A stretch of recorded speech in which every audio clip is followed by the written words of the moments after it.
Bunuh diri aja lah. Oh jangan dong, tidak boleh, itu dilarang. Nah, apa dilarang? Ya makanya, ayo kita pecahkan.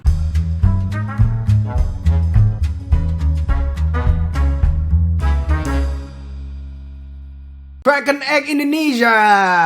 Hari ini, gue mau bunuh diri tadi. Iya, gue juga pengen sebenarnya sih kalau boleh. Tapi nggak boleh. Tapi sayangnya nggak boleh. Kenapa itu nggak boleh? Makanya kita coba lihat ya. Hari ini kita akan membahas kenapa bunuh diri itu dilarang. Hampir semua agama dan kebudayaan sebuah bangsa melarang praktik bunuh-membunuh. Mau bunuh orang kek, mau bunuh diri kek, pokoknya bunuh-membunuh. Bunuh binatang juga nggak boleh.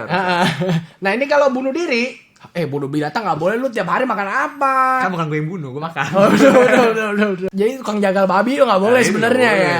Bunuh pakai mesin aja. Pakai mesin. Nah, jadi bunuh diri itu dipandang sebagai perbuatan negatif hampir oleh semua orang di dunia ini. Akan tetapi pernahkah kalian bertanya, kenapa itu negatif? Bukankah bunuh diri adalah tindakan yang rasional? Kalau memang hidupnya kayak udah hancur, lebur, tuh kalau udah nggak berarti buat orang lain, buat diri sendiri. Rasanya kayak buat apa gua hidup? Bukankah lebih baik mati ya?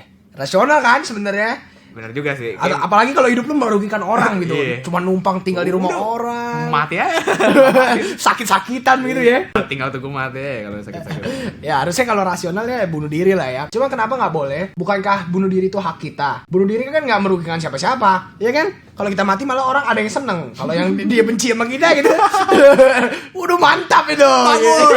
Jika nyawa dia ibaratkan dengan benda, maka terserah saya dong. Ini kan nyawa saya, ya kan? Kalau gue punya mobil mau gue bakar, serah gue, mobil gue, ya kan? Nah, dibutuhkan argumen yang sangat mendasar untuk menjawab pertanyaan ini. Selama ini ada 3 pandangan yang besar terhadap bunuh diri. Yang pertama adalah pandangan teologi. Pandangan ini dilihat dari sudut pandang agama atau teologis ya. Yang percaya Tuhan katakan amin. Yang percaya kata amin. Iya.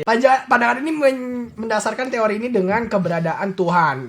Sebenarnya argumennya itu simpel. Hidup ini adalah argumen ini diperkenalkan oleh Socrates, seorang filsuf Yunani yang ditanya oleh salah satu muridnya mengapa kita nggak boleh bunuh diri. Socrates jawab dengan analogi, bukankah kalian kesal jika kalau ada keledai dan keledai milik kalian membunuh dirinya sendiri? Jadi kesel nggak lo?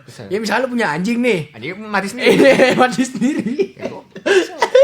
Tapi kan berarti ini kayak yang punya kita Tuhan gitu ya. Ya, jadi secara nggak langsung mengatakan bahwa diri kita ini, nyawa kita bukan punya saya sebenarnya. Tuhan. Punya yang di atas gitu ya. Tuhannya yang mana ya pikirkan sendiri. Jadi kita nggak ada wewenang untuk mencabut nyawa kita. Pandangan kedua adalah filsafat eksistensialisme yang mengatakan bahwa namanya adalah Albert Camus.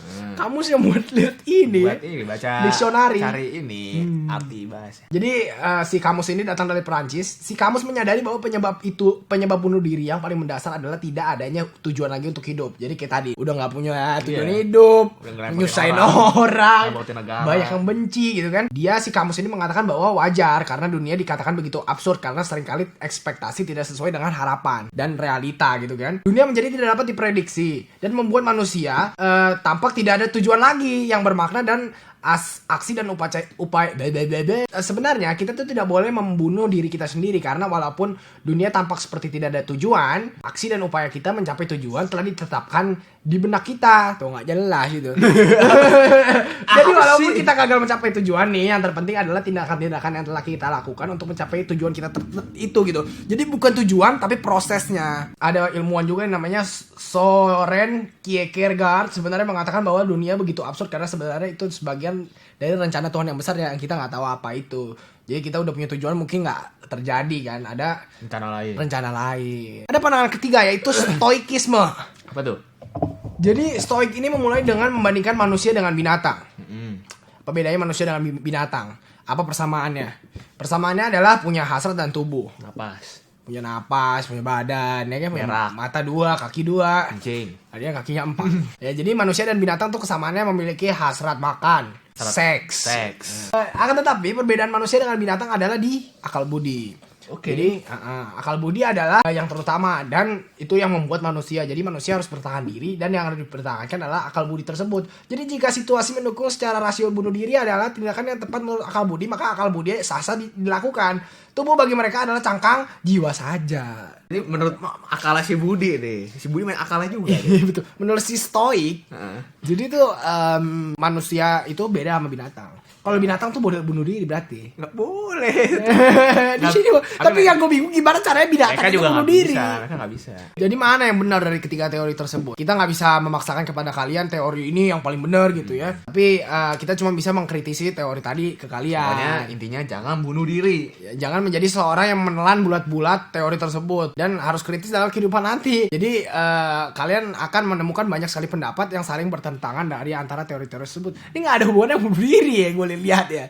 Pokoknya gini, bunuh diri itu ini ada hubungan juga ya dengan apa kayak terorisme begitu kan. Apa yang katanya lu bunuh diri untuk apa sih supaya baik gitu kan. Iya. Jadi lu bunuh diri untuk menyelamatkan Jadi orang lu tuh lain. kalau misalnya dicuci otak tuh jangan langsung nonton yang kayak gitu tuh. Kembali lagi ke teori video kita. Bunuh diri itu nggak baik gitu, nggak boleh. Ya sudah lah ya, yang penting kalian nggak boleh bunuh diri karena Indonesia kan Pancasila ya, percaya kepada Tuhan yang Maha Esa, berarti hidup kalian milik Tuhan. Pancasila dah itu dah. Oke, segitu saja episode kita pada hari ini. Semoga berguna. Semoga berguna. Jadi sekarang ASFM ya. Pertanyaan ya ada ACV kalau hari Rabu. Kak diajakin YouTube Rewind Indonesia 2015. Enggak sama Arab. Diajak. Enggak diajak. Enggak diajak. Oke, just gitu saja. Episode kita kali ini, take it down, subscribe. Jangan lupa untuk follow kita di semua sosial media kita, Facebook, like, Instagram, ASFM, Twitter. Selamat untuk Craig this egg. kemarin ini. Pertanyaan. Jawabannya ini. The question of the day. A frog jumped into a pot of cream and started treading. He soon felt something solid under his feet and was able to hop out of the pot. What did the frog feel under his feet? Kalau kalian tahu jawabannya, Tulis in the comment below. stay crunchy. Salam krekes ting kumprang. Iya, pakai bendera kuning kan. Itu kalian tahu nggak sih itu tanda apa? Itu tanda apa? Tanda ada seorang yang meninggal. Kenapa harus pakai bendera kuning gitu kan?